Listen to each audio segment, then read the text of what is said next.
Yang ke-26, tidak memperhatikan pendidikan anak-anak dengan pendidikan Islam.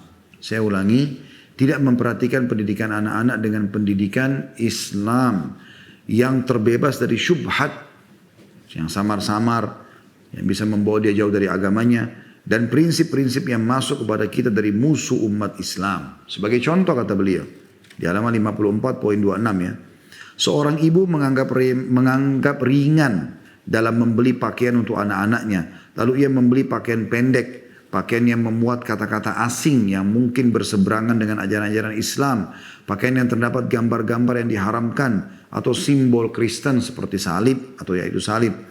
Demikian pula seorang ibu mengadakan pesta ulang tahun anak-anaknya, atau ibu meminta kepada suaminya agar memasukkan anaknya ke sekolah yang mengajarkan musik kepada putra-putrinya. Termasuk bentuk ketidakpedulian ibu mengenai pendidikan anaknya ialah mencukur rambut anaknya dengan bentuk aneh yang menyerupai kaum kafir. Kewajiban wanita muslimah ialah sangat berkeinginan untuk membentuk anak-anaknya seperti anak-anak para sahabat Nabi ridwanullahi alaihi, di mana hati mereka terpaut kepada Allah. Ia juga harus memerintahkan mereka agar memelihara sholat 5 waktu di masjid dan membaca Al-Quran, mengikat kepedulian mereka untuk membela Islam dan memalingkan mereka dari perkara-perkara yang tidak berguna, agar seorang ibu muslimah memiliki saham dalam membentuk generasi yang akan mengembalikan kejayaan umat yang Islam dan yang terampas atau yang hilang dan terampas. Gitu ya. Jadi teman-teman sekalian, kalau ada muslimah, Masya Allah, dia memang peduli, dia mau anaknya belajar Islam.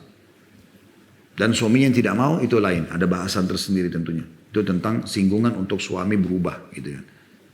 Tapi sekarang yang kita bahas adalah muslimahnya, kita fokus kerucutkan ke situ dulu. Banyak di antara muslimah, pendidikan anak memang sebenarnya di tangan dia. Karena kan yang banyak waktu sama anak-anak kan dia. Suami atau ayah ketemu saat-saat memang pulang kerja, entah lagi dia kerja, dia sibuk dengan memang untuk menghidupi rumah tangga. Saya kadang-kadang kalau mau keluar rumah ditanya sama anak-anak, mau kemana abati? Saya jelasin, mau cari rezeki. Kadang-kadang saya jelaskan, ya, kalau tidak kerja, abati tidak kerja, mau makan dari mana, mau minum dari mana. Itu memang tugas saya kan gitu, untuk bisa memenuhi kebutuhan mereka. Tapi yang akan banyak waktu siapa? Ya istri. Dia akan sering ngobrol sama anak itu, dia akan sering melihat kesalahan-kesalahannya sehingga dia luruskan, kan begitu. Itu harus dilakukan. Oleh karena itu teman-teman sekalian, pernah ada kejadian di Saudi, ada satu masjid di satu RT lah kalau kita sekarang ya. Maksudnya bagus, itu ada seorang syekh hafal Quran, suaranya bagus, ngajar tahfidz Quran. Dia buka gratis buat anak-anak di situ, RT situ. Ayo siapa yang mau belajar silakan. Nah teman-teman sekalian, ada satu anak masuk selepas asar, lagi ada halaqah Al-Quran. Dia masuk, syekhnya lagi mengajar tahsin dulu, memperbaiki bacaan, baru kemudian masuk ke tahfidnya, hafalannya ya. Waktu anak itu duduk, baru kelihatan, sebelumnya tidak pernah terlihat di RT situ lah. Kemudian dia ikut duduk, seakan-akan dia mau ikut mengaji. Syekhnya dia biarkan saja. Tiba giliran anak itu mengaji, bacanya bagus sekali anak ini. Umurnya masih kelas 1 SD, 6-7 tahun. Karena suaranya bagus, syekhnya suruh tambah bacaan ayat, seingat saya itu. Baca tambah beberapa ayat. Setelah itu teman-teman sekalian, syekhnya mulai membuka, kalau saya tidak salah, tahfidnya. Nah, bacaan sudah selesai, oke. Sekarang beberapa orang baru hafalan. Duduk lagi anak itu. Ada surat tentu harus di store. Anak ini masih baru. Tiba gilirannya dia hafal surah itu. Syekhnya penasaran, dia tanya, "Nak, apa kau hafal surah lain selain ini?" Kata dia, "Iya Syekh." "Surah apa saja? Anda mau saya baca surah apa Syekh?" Syekhnya bilang, "Surah ini." Dibaca sama anak tersebut. Surah ini, baca sama anak tersebut. Terus syekhnya tanya, "Apa kau hafal Al-Quran lengkap?" Anak itu mengatakan, "Iya." Umur 7 tahun. "Iya, saya hafal semuanya 30 juz." Kagum syekhnya, suaranya bagus. Hafalannya 30 juz masih kelas 1 SD. Ya. Ya mungkin kalau anak kita sekarang kelas 1 SD, juz amma aja syukur kalau hafal gitu kan. Karena memang orang tuanya selalu jadikan tolak ukur dirinya dia. Karena dia tidak hafal, maka anaknya juga tidak apa-apa nggak hafal. Ini keliru, orang tua yang keliru. Harusnya dia harus menutupi kekurangan dia ya, dan menyempurnakan di anaknya. Kalau dia baru bisa ngaji umur 35 tahun, 40 tahun, ya anaknya sekarang harusnya sudah hafal Al-Quran di umur 7 tahun, kan harusnya begitu. Yang jelas teman-teman sekalian, kata syekhnya, saya ingin ketemu sama ayahmu. Dia bilang, baik. Kami baru pindah, kata anak ini, di sekitar sini, dekat sini. Dan memang baru kemarin kami pindah, jadi baru hari ini saya bisa aktif di masjid. Sebelumnya yang kami tinggal di lokasi lain, saya selalu diajak oleh ayah saya ke masjid. Insya Allah nanti sebentar maghrib saya akan ajak ayah saya ke sini. Karena beliau kerja pulangnya nanti maghrib. Ini cerita maghrib datang ayahnya. Dan ayahnya ini pada saat datang kelihatannya bukan, syekhnya ini membayangkan ayahnya ini jenggotnya panjang, ahli ibadah yang luar biasa kelihatan dari performanya gitu kan. Kata ayahnya biasa saja kayak orang kantoran. Datang pakai kemeja, ya masih pakainya pakaian orang kantoran umumnya. Nggak ada kelihatan dari seperti orang masjid atau apa gitu, biasa saja gitu. Yang jelas teman-teman sekarang datang, kemudian dia salam, kenalan sama syekh itu, perkenalkan nama segala macam. Terus kata syekhnya, saya kagum sama anak anda ini. Saya pengen tahu bagaimana anda mendidiknya. Dia bilang, kata ayahnya anak itu, mungkin anda heran syekh melihat penampilan saya. Saya bukan berpenampilan seperti anda, sehingga saya dianggap seorang syekh. Karena anak saya hafal Quran dengan suara bagus begini. Anda perlu tahu syekh, di rumah ini ada lagi adiknya dia 2 orang. Itu masing-masing sudah diantara 10 juz kalau nggak salah hafalannya. Gitu kan. Syekhnya kaget. Adik jadi berarti di bawahnya beda 1,5 tahun, 2 tahun. Berarti ada yang, kalau dia 7 tahun berarti ada yang 5 tahun, ada juga yang 3 tahun gitu. Ini luar biasa ya. Maka kata ayahnya anak-anak itu, tapi anda jangan pikir itu adalah peran saya syekh. Peran saya mencari nafkah. Tapi yang membentuk mereka adalah istri saya di rumah. Istri saya Masya Allah cinta sama Al-Quran, inilah hasilnya. Jadi memang yang saya ingin titik beratkan adalah akhir kisah ini. Bagaimana peran ibu sebenarnya dalam rumah tangga. Apa yang ibu tanamkan, itulah yang akan nanti kelihatan pada anak tersebut. Ada banyak ibu-ibu, suaminya sibuk cari nafkah juga sibuk menjadi wanita karir sana sini luar biasa, lupakan anaknya. Bukan tidak boleh jadi wanita karir, tapi anak-anak dibengkalikan. Terus kemudian dibiarkan sama pembantu, lalu anda berharap di tangan pembantu bisa jadi hafal 30 juz Al-Quran. Sangat aneh gitu ya. Kecuali anda dapat pembantu dan itu mungkin bisa dihitung jari atau mungkin tidak ada. Yang hafid Al-Quran 30 juz, seorang ustazah yang mau jadi pembantu rumah tangga, saya rasa tidak mungkin. Pasti dia jadi guru gitu kan. Jadi pastilah pembantu akan mengajarkan sesuai dengan alamnya dia. Kalau dia biasa bicara jorok ya begitulah. Dia tidak malas, dia tidak sholat ya begitulah dan seterusnya. Jadi, maka harus hati-hati. Harus hati-hati. Harus ibu turun tangan sendiri. Itu tanggung jawab utama. Sekolahkan mereka di sekolah-sekolah Islam. Selalu beritakan kepada suami atau ayahnya anak ini perkembangannya. Tadi anak kita begini, anak kita begini, anak kita begini. Biar ayahnya merasa, oh iya, selama ini dia cari nafkah di luar itu ternyata ada hasilnya. Gitu. Ya, Anda harus lakukan. Jadi, arahkan anak-anak kepada pendidikan agama. Tidak usah lagi mulai sekarang beli-belikan anak-anak baju yang terbuka-buka.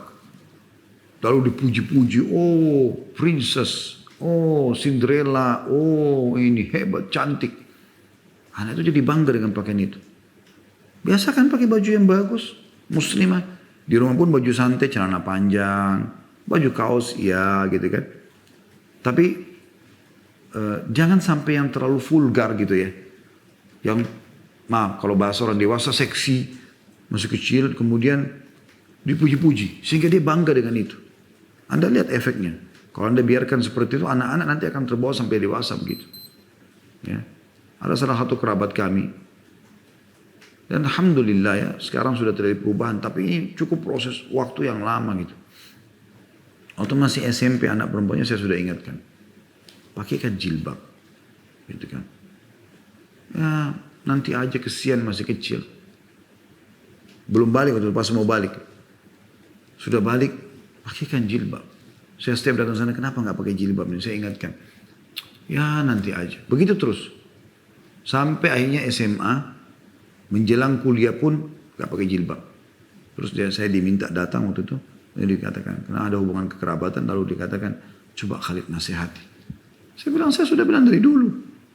Kalau orang sudah bertemu sama komunitas teman-temannya, dan dia merasa nyaman, semua tidak pakai jilbab, gitu-gitu kan. Maka beginilah keadaannya. Beginilah keadaannya.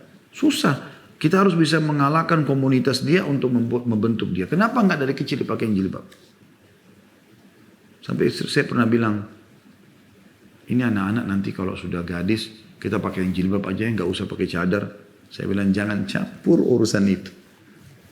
Jangan campur. Anak saya akan tutup aurat sempurna insya Allah. Kecantikan yang Allah berikan bukan untuk dipamer sana sini, tetapi untuk dijaga. Yang boleh nikmati dia, kecantikannya hanya suaminya. Kita wariskan kebaikan itu dan akan turun temurun nanti dia juga akan wariskan kepada anak cucunya seperti itu dan akan jadi pahala buat kita. Kapan kita tanamkan keburukan dari hal-hal yang kecil seperti misalnya masalah pakaian saja kita lalaikan, maka tertanamlah itu, maka akan dari turun temurun. Naudzubillah, ada orang mewariskan keburukan. Dia hamil di luar nikah. Dia juga suruh anaknya pacaran sama sini, nggak apa-apa. Kok ibu juga dulu begitu kok? La haula wala quwata illa billah. Ada di antara kerabat kami juga ada yang begitu. Semoga Allah berikan hidayah. Kalau dia anggap dia dulu nggak apa-apa, pacar-pacaran sana sini, maka dia biarkan juga ini, gitu kan, anaknya. Kenapa harus wariskan keburukan? Dia tidak pakai jilbab, udah nanti aja kalau sudah nikah baru pakai jilbab. Nanti aja begini begitu segala macam. Bahkan pernah ada di antara kerabat, saya duduk nasihatin anak-anaknya, gitu kan, agar jaga pergaulan. Kalau jaga pergaulan nanti Allah akan datangkan juga pasangan yang jaga pergaulan. Saya coba nasihatin. Kita tidak bicara masa lalu orang, tapi kan kalau kita sudah jaga kebaikan, insya Allah Allah datangkan juga pasangan yang sudah baik di saat sekarang. Masa lalu yang orang mungkin ada kesalahan. Tapi intinya teman-teman sekalian, setelah saya nasihatin begitu anak-anaknya pada oh iya ya gitu. Subhanallah, saya pada saat mau keluar dari rumah situ, karena diminta untuk lewat pintu belakang, saya lewat pintu belakang. Saya lewat tidak sengaja, rupanya ibu mereka lagi duduk membelakangi kami tentunya, menghadap ke anak-anak, lalu bicara dengan gampangnya, kenapa kau belum pacaran sama kakak kelasmu? Kenapa kau belum bawa pacarmu ke sini? Kenapa? Bahasa-bahasa mirip dengan itulah kurang lebih. Oh, subhanallah. Kita sampaikan nasihat yang baik, malah orang tuanya sendiri yang sengaja membuat dia sesat gitu kan. Dan ternyata betul terjadi. Pergaulan bebas sering dalam rumah tangganya. Sering memusingkan orang tuanya. Pulang tengah malam anaknya. Karena itu pendidikannya ditanamkan. Ada juga di antara kerabat kami begitu. Anaknya dulu selalu di rumah, Masya Allah. Pulang sekolah di rumah. Bakti sama orang tuanya. Orang tuanya bingung. Ini anak ini masalah nggak begini? Kayaknya tidak bergaul nih sama teman-temannya. Mulai dibukakan pintu pergaulan bebas. Yang tadinya subhanallah sudah bagus di rumah. Akhirnya setelah dibuka pergaulan bebas sudah kenal. Sama nasibnya. Keluar malam, ke diskotik, ke karaoke, barang bebas, minuman keras, rokok. Kena lah akhirnya. Walaupun mungkin tidak semua itu ya. Tapi kelihatan seperti itu. Akhirnya pulang malam, pusinglah orang tuanya. Kenapa pusingkan diri? Kenapa enggak bentuk kader-kader Islam yang robbani? Kenapa? Itu di tangannya ibu kental sekali. Ajarkan mereka mengaji. Buat mereka, kita bangga dengan tilawah Al-Qur'annya yang indah. Hafalannya yang lengkap 30 juz. Salat malamnya yang tidak tertinggal. Lisannya yang jujur. Pakaiannya yang tertutup. Kan begitu. Itu yang dimaksudkan di sini. Poin ke-26. Poin ke-27. Ini juga masih masalah rumah tangga tentunya ya.